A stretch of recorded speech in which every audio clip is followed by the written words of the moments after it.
should start up. Okay, so thank you for coming today. We're going to look at the different trends in online education. So over the past few weeks, I have been playing with different types of technology. Do keep in mind, I'm not the most technically minded person, which is good because everything we're going to discuss today is easy to use, which I think is really important. So some of the things I've been doing, first thing that I did, I've been just creating online courses, and that's, pretty, mainstream these days. A lot of people do online courses. You can put a bit of video content on there. You can put text contact on there.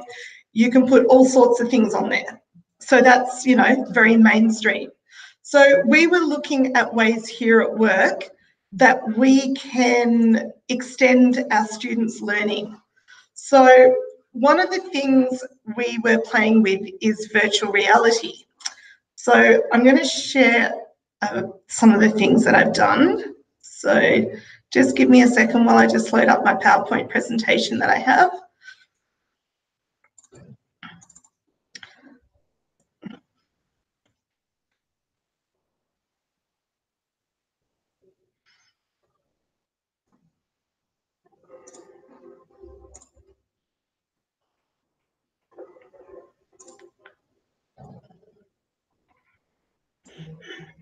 Sorry, so can you all see that on your screen? No. No, that would be right. That would have been one of those days, let me just tell you that. It's 12 o'clock and I'm already ready for bed. Now I can see something. Something is happening. Something is happening. I'm telling you, it has been a crazy day. Okay. Can you see that now? Yes. So it should say online education trends, right? Yes. That's my little thing. Good, excellent. So as I was saying, so we've done the whole online course thing. So we've created online courses for childcare educators. Now, my background is in childcare, but it's also in education. I'm actually a teacher, and I somehow fell into doing childcare, and I run a training centre that we call Ethical Training Solutions, and I also run a childcare centre, so I've combined the two together. So one thing that we do at Ethical Training Solutions is we run workshops and training for different organisations and for different industries. So we thought we wanted to take things to the next level, and we thought we'd have a play with all the different technologies. So over the past maybe 4 or 5 weeks, we've been playing with different things. So the first thing we thought we'd play with is virtual reality and augmented reality. Now, I don't know if, this is a really good idea or not with virtual reality and augmented reality. I've always been a person who likes face-to-face teaching, but I also found virtual reality to be challenging as an educator. I guess as a student, it's completely different. It's a different experience, but as an educator, it can be a little bit difficult. So it's really an individual preference, I guess, at how well you work as an educator. So with virtual reality, it provides a more interactive and collaborative environment for learners. In my opinion, yes, it does. If you're a student, I'm not really sure as an educator. The reason I say that is because I'm one of the people who, when I teach, I like to gauge the reaction from my students. And I guess in a VR or an AR setting, that's a little bit hard to do. So, each to their own, I guess. Virtual reality has a capacity of bringing the outside world to the classroom. Now, funny that should come up. Today, my business partner and I were discussing the future of education, as we tend to do all the time. And she went home yesterday and told her children about how we played around with virtual reality and how we're actually talking to a guy in Turkey yesterday, and he was teaching us some things about music in a virtual reality session. And I will explain more about that later. And in the course of the discussion, my business partner was telling me her children were surprised that we've never heard of VR because they use it all the time at school. And one thing they actually used it for at school was to go to Japan. So as a group, the class put on their VR goggles and they went and explored a region of Japan as part of one of their classes that they were doing. Now that is really cool if you ask me, because you can bring the outside world into a classroom. So there's so many capabilities and so many different things that you can do. It's endless. Like for yesterday, for example, we were in a boardroom with a guy from Turkey. Again, you have your avatar. So it's almost like you're talking to a real person, but there still is that element of, you know, not human interaction. But again, it does work for certain situations. What I'm going to show you is some of the photos and some of the pictures of what we did yesterday. And all we used, and I'll come back and show you what we used. Just give me a sec. Oops. So what we used is this. I'll show you. So what we used is just these very simple VR goggles from Kmart, of all places in the world. But yeah, they were $15. So the reason we went for these instead of spending $200 or $300 is, with education, you want to make it affordable, especially if you're running workshops. And imagine, you know, you've got 20 participants, you're going to need 20 of these. It's cheaper to shell out $15 than it is $200. So that's why we thought we'd go for a cheaper option. Very simple. Again, it opens up like that. It is a bit bulky, it is a bit heavy, nothing really special to it. Your phone just slots into it and it's all app-based, which is great. And it's every type of phone, or what kind of phone does that take? Look, mine's just an Android phone. It works on iPhones as well. We tested it on an iPhone. I'll just show you how it goes in. And what we're using is an app. Just give me a second, I'll show you if I can.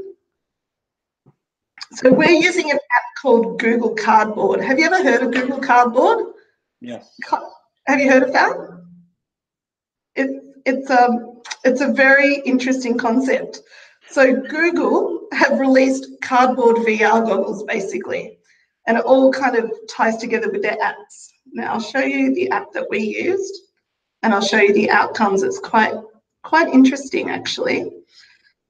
Let me see. So if you see at the bottom there's a whole lot of little VR apps that we've got. And down the bottom just here, oh, there was one called VR Chat, oh, VR Time Cardboard, sorry. You just see that one there? And that's the one that we used yesterday that we found works well for this type of application. So you just set up the app and you set the app up, you put it in here as such, like so. So your app will be there. I'm not going to put it on because it gets quite noisy. It's actually quite funny, but I'll show you the photos of what we did. And you just slide it into your VR goggles as such, like so, like that. Pop it on, and off you go. It's quite good. It's great for, you know, this type of thing, especially if you want to do something with a group. So, and then I'll show you some photos of what we were doing yesterday. So then you design your avatar so you can, you know, make it whatever you want to make it. I just did mine very roughly yesterday, or a couple of weeks ago, sorry. So, you know, you can glam it up as much as you like. My avatar looks nothing like me at all, but that's okay. It's not about that. But the really, really great thing that we discovered is that when you're in one of these VR rooms, so we're in a boardroom, you can actually show a presentation and you can actually show things on a screen. So this guy from Turkey that we were talking to, who was a Turkish singer, was showing us photos of his band on the board, which was phenomenal. And it has so many applications. So I'm just going to show you some of the photos that we took during our little thing. So give me a sec. Here we go. So some of the images. So if you have a look at this one here, that's just my avatar. As I said, nothing special. These are all your options that we're using. So, you know, the connections you make, that's the guy from Turkey that we're talking to. As you can see, the background is very realistic. In fact, at one stage during our conversation, a helicopter came by and landed on the helipad just here, which was, you know, pretty bizarre, but it was good. But I will show you exactly what happened. So this is the actual setup. So that's me, and that's the guy I'm talking to in Turkey. Now, it was been a bit fickle yesterday, so I couldn't record it, unfortunately. It wouldn't let me, but you can record sessions. So you could invite another 2 people to sit there, and then you could, on the board, which I couldn't actually record, which is a shame, you can do your displays, which is really fun. So everybody is running the same app on their phone. Is that what the deal is? Yes, that's right. So everybody will have to have the same app on the phone. The best thing is, though, the app is free as well. So what I'm showing you, you don't have to pay for anything, which is the most important thing. Image I'm seeing, the image I'm seeing is what you see through your VR goggles. Is that right? Correct. So it looks like okay, all right, wow. I know, it's impressive. I mean, this is just one environment. There are so many different environments. So what you see when you're sitting down in, like, I'd say sitting down because that's what my avatar was doing, as bizarre as this all is. You see it as if you're there. So I would see that guy, see this, you can't really see him very well. I would see him drinking his coffee, you know, his arms would be moving. I would see the display on the board. And what he is seeing me sitting there doing whatever actions I'm doing. And you can click on certain actions to do. So it's very, very impressive. But the best thing about this is that you can have people from all over the world and present to them, which is phenomenal. You know, you don't all have to be in the same place. And the fact that you can all come together is amazing as well. So I'm just going to exit out from this. I'm going to just show you some images that I just grabbed off the internet. So there's another one, this isn't actually one of mine. This is just a random one that I picked up. Again, they're sitting in a boardroom. A few people, actually this looks like on a private jet. So you could have a private jet setting if that's something you wanted to do. It's, you know, limitless. There was a lecture theatre one that we were also playing with, and I don't think I've got photos of that one, but that was pretty phenomenal as well. There's this, that's what it would look like. So if you were in a workshop and you were doing this, for example, you'd all be sitting around with your VR goggles on, all interacting in a simulated environment, which is pretty cool. And you can imagine that if you've got other people in other parts of the world, you could all come together in the one place. That's pretty awesome. And here is, that's what it looks like when you're presenting something on a projector within the environment. So again, you have a board here and you can put your presentations and so forth on there.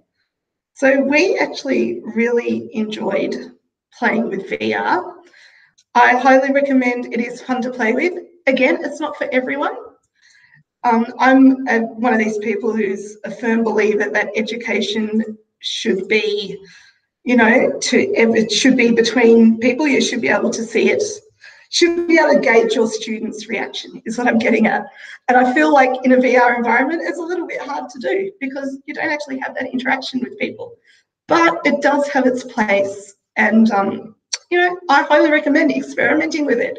You could write an online course, for example, and your students participate in the online course, and then you could come together as a group in a VR environment and discuss things as a group about, you know, if they had questions about the course or one of the topics. So it's a way to extend something and to extend students' learning, which I think is very valuable, especially if you've got students based in different places and you can't all come together. It's, yeah, it has its place in education. So another thing we were playing with, so we've got, so yeah, so it's not too expensive. It can be done cheaply, which is important. And we also played with another thing called Second Life. I don't know if you're familiar with Second Life.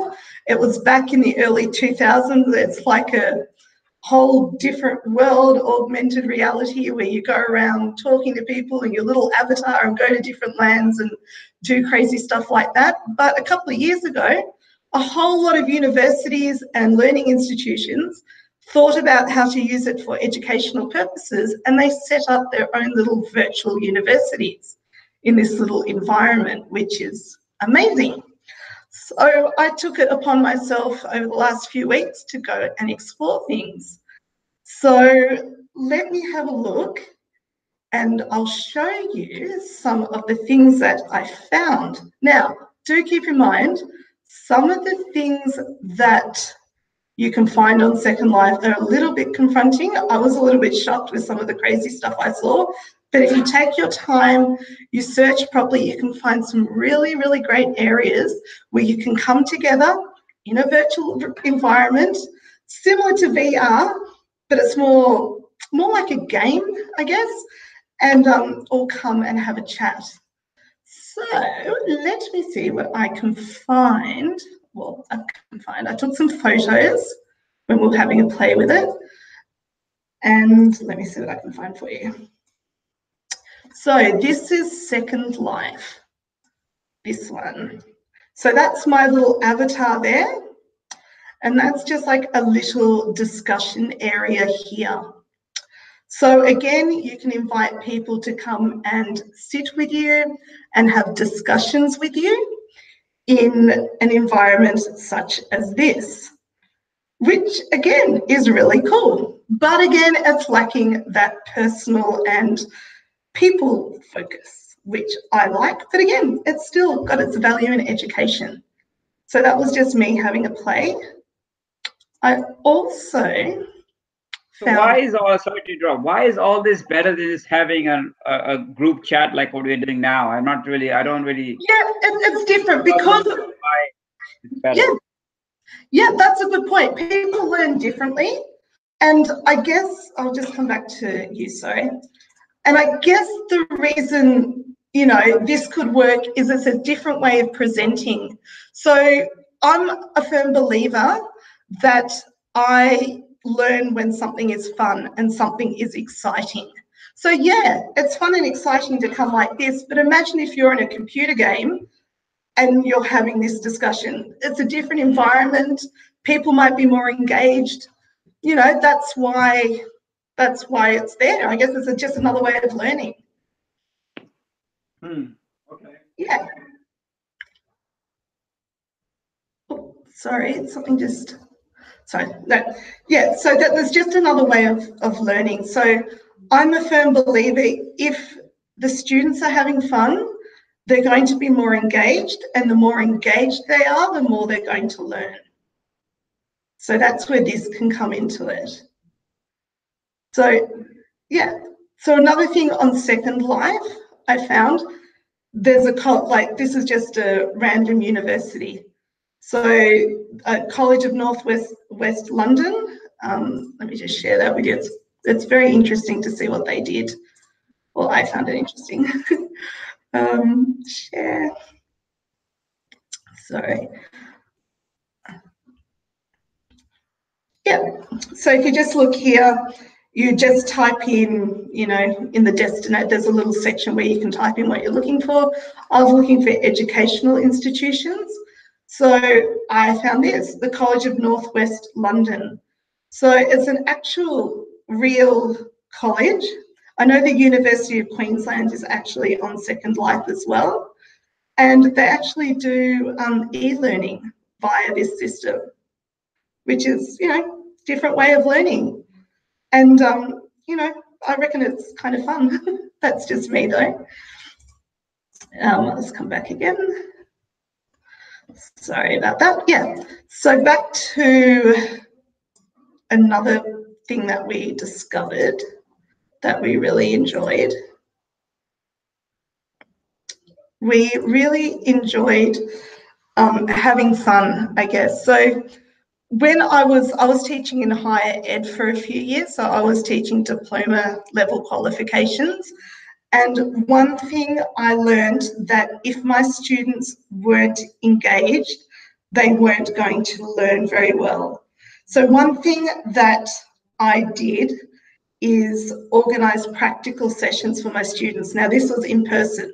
So we had a simulated environment set up and my students did prac work in it and they were assessed on it.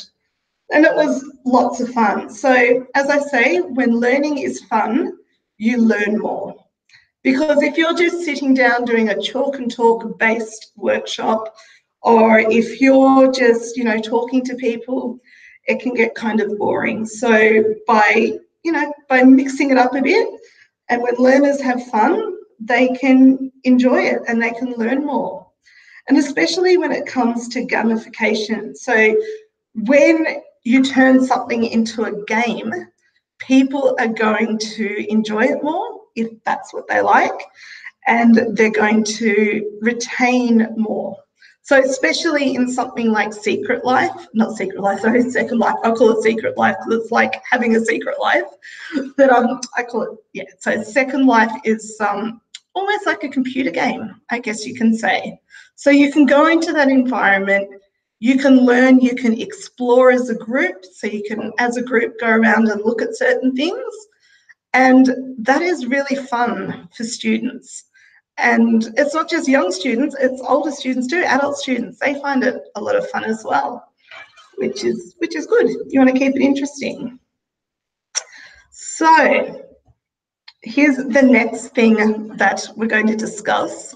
So we've looked at virtual reality, we've looked at things like Second Life where you can all come together and talk, but there's also a thing called social learning.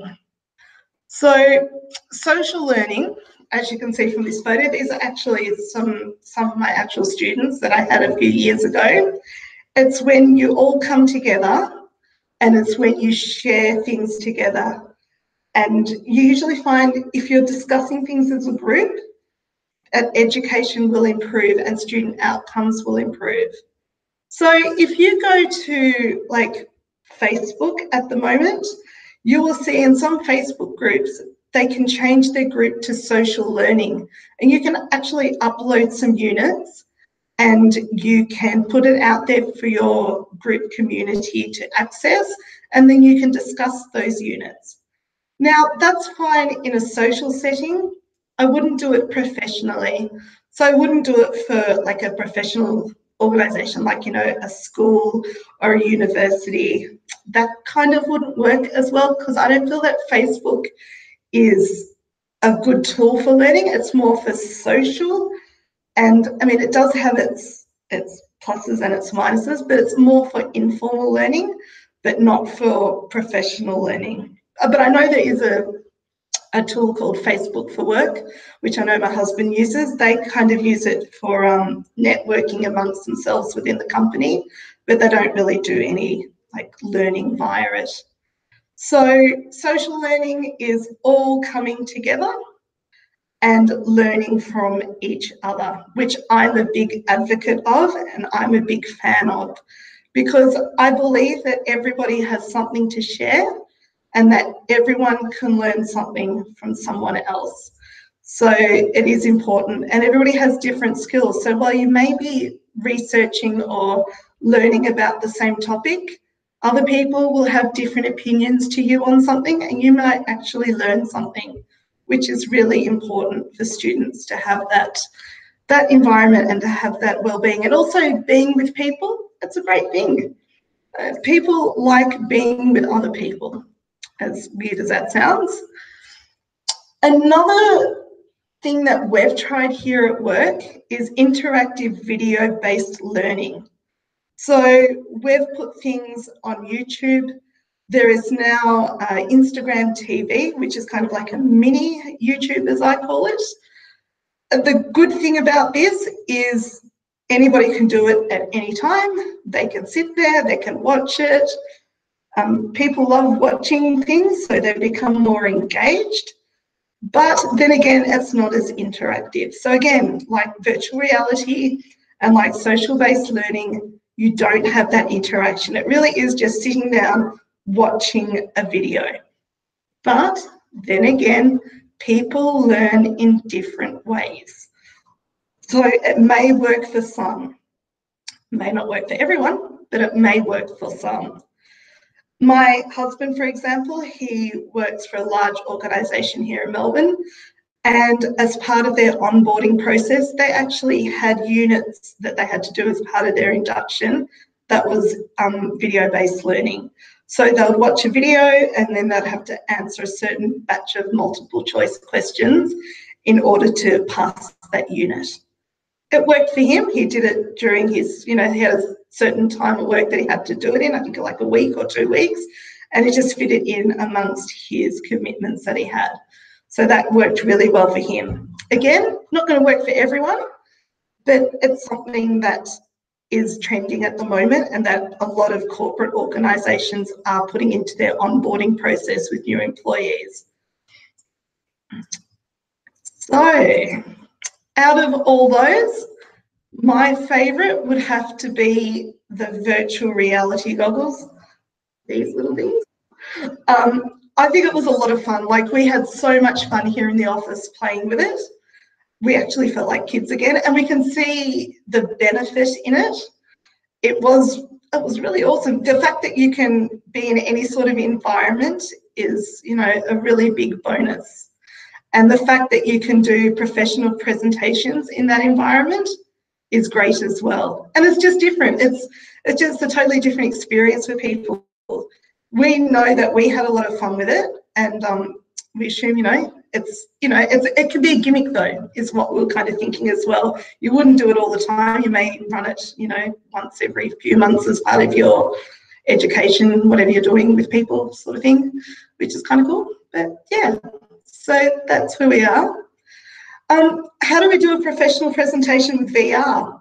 That is very true. You can upload PowerPoint presentations and photos from what we discovered with our little experiment, and you can actually show them on the board. So just like I've got a whiteboard here, as you can see behind me, the virtual reality environment is very similar to that, and it almost just projects things on there. So you as a facilitator can, just go through your class, or your lesson, I should say, and just your discussion using your PowerPoint presentation.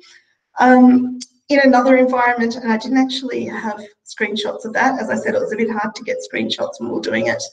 But there was another environment that was a lecture theatre. So you had an auditorium set up with seats. You had like a lectern at the front, as you would find in a professional lecture theatre.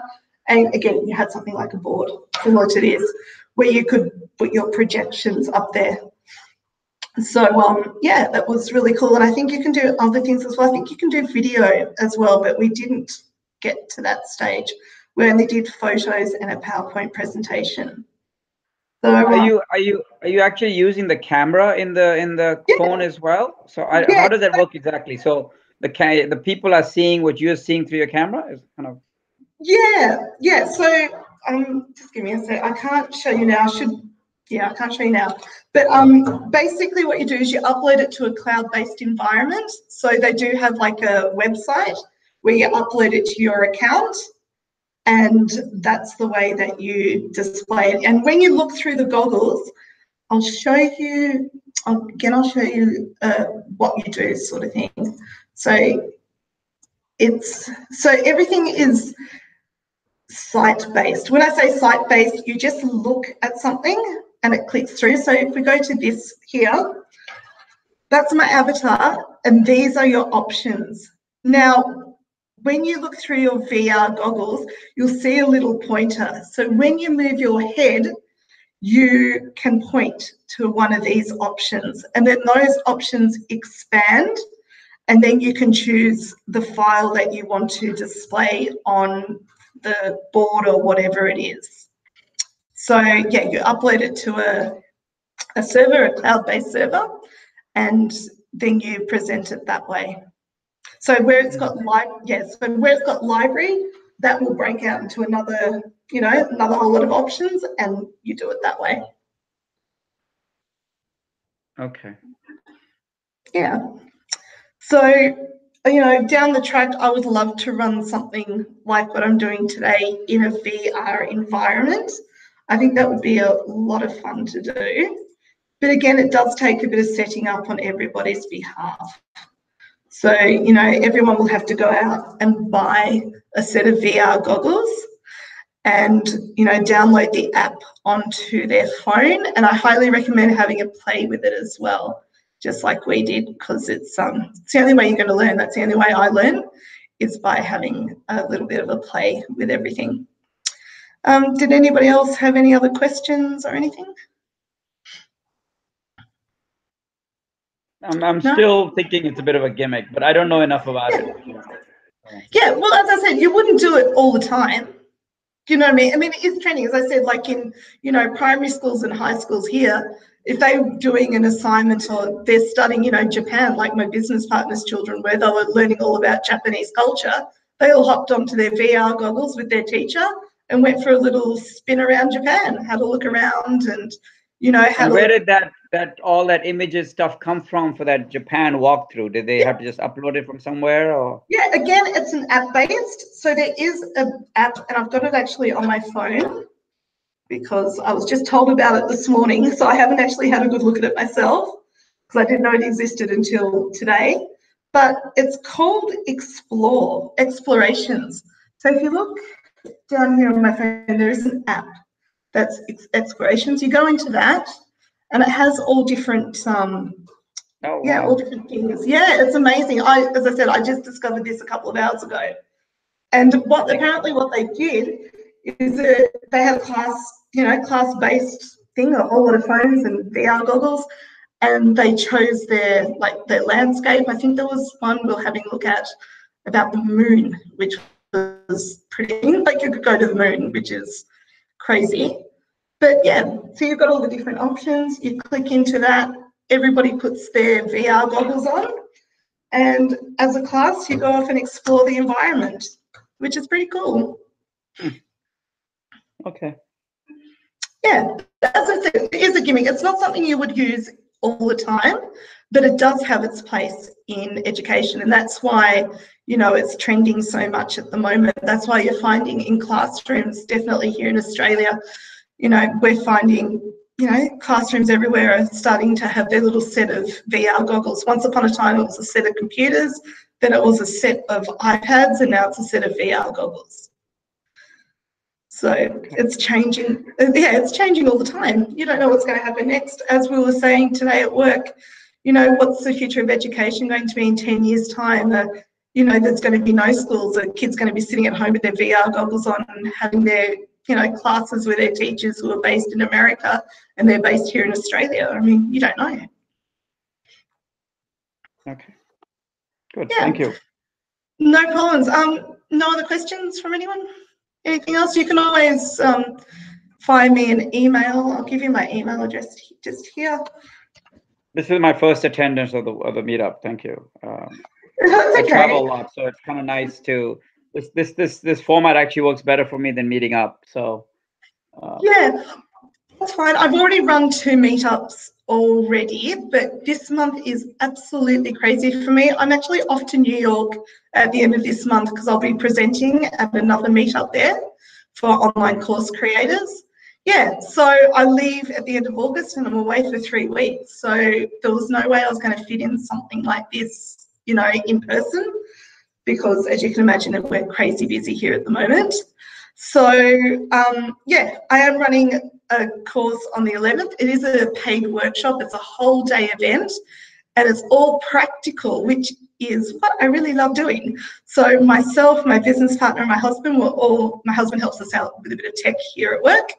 We are going to get everyone who turns up, you will all have your first online course, well, a chapter of it, because it takes more than, you know, a day to write a course, but you will have some content on your online course, and we'll be doing some really, really fun things like green screen filming, which we've just done recently for a course we just published, which is amazing. So I don't have any photos of that on this. I've changed computers since. But, you know, if you are familiar with green screen, you put like a green screen behind you, and on the screen in front of you, it projects an image behind you. So I had a green screen behind me here, and I actually had my work logo on there, my company logo. So it made me look really professional. Actually looked like a newsreader, which was really funny. But you can put any sort of background you like, which is great, which means you can stay in the one spot and make it look like you're in an office. So that's good for online course creating. So that's one of the things we're going to be doing. We're also going to be experimenting with different media. It's going to be, it's going to be a really, really fun day and very interactive too. It's not just sitting around talking and, I'm not about that. I'm more about interaction and, having fun while learning. But we are keeping the numbers very limited because, for a workshop like this to work, it's better smaller numbers and larger numbers because we're about quality, not quantity. So there's no way we could do it with, 20 people or so. We're trying to limit it to under 10 people, just so everybody gets the hands-on, approach that we're very known for and very particular with. So, can you send me details on the course? Can you send me some details on the course? Yeah, that's on the meetup group.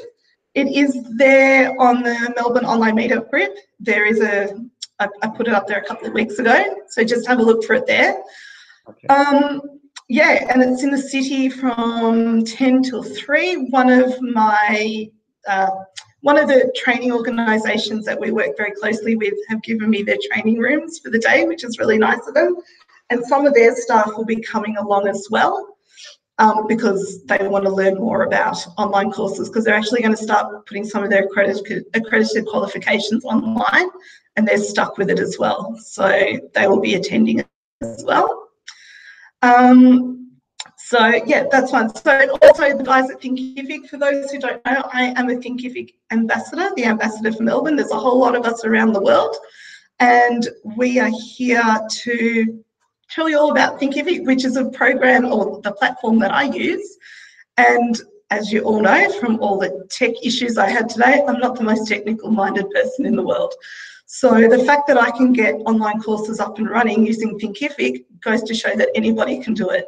And it's very, very easy to use. They're a great bunch of people over there in Canada, and they've very kindly given me some bonuses to give to people who attend the course. So, which was really good of them to do that. They are very supportive, and they actually have an online learning community. They're all about communities and a community of educators and students, which I think is really important and which fits in with my philosophy as well. So I'm really looking forward to helping people with their online courses, because that's what it's all about. If we can all come together as a community of educators and teach people things, then we're doing something right in the world. Well, that's what I think anyway. Oh, you'll get you will get the bonuses. I might just come to your course. I already have an online course, but it's a bit clumsy, so I'm trying to improve it. So yeah. Well, bring it along with. Is it on Thinkific or is it on a different platform? Well, it's on Litmus, but I mean, I can. So I need to change platform. I'm not really happy with my platform either. Yeah, no, Thinkific is amazing. The student feedback I'm getting as well is the students are finding it great as well, like in terms of logging in, ease of access and all that sort of thing. I think that's important. It's great as an educator that I can set it up, but it's also great for a student to be able to access it as well, which is what it's there for. But and it's quite affordable, Thinkific, for everyone. Yeah, easy. Like, so easy to use. And I actually find it really fun, which is kind of funny coming from me, who's the most non-technical person. But it is, it's great, and it's so easy. I mean, I've got video up there, I've got PDFs up there, I've got PowerPoint presentations, audio. I use all different things in my courses, because you've got to remember, when you're structuring your course, everybody learns differently, so you have to structure your course accordingly. So on the day, Philip, if you bring all the things that you used for your previous course, if you've got that stored on your computer, then we can look at ways to setting that up on Thinkific for you. Perfect. Okay, well, I might try to come to your course as well. So. Yeah, beautiful. Any other questions or anything? No, thank you so much. No problems. Thank you so much for coming by today, and hopefully I will see you soon. Wait, so just quick question. So Philip just said Thinkific is free. So is it free for the students or free for the educators? Free for the educators. You can also make a free course for the students if you wish, or you can set your price. It's up to you. But I use a free plan just because it suits my business model. But I will be giving away bonuses for Thinkific for their paid plan. They have given me some bonuses that I can give you guys to trial the paid plan, which is a business plan, which is a little bit different from the free plan. You get a lot more bonuses and so forth, a lot more support. But yeah, so it is free, which is great, but they do have other plans as well. Okay, I'll play around with that. Okay, good. Thank you so much, and I might register for the course. Thank you. No problems at all. I shall see you then. Thank you. Bye-bye. Bye.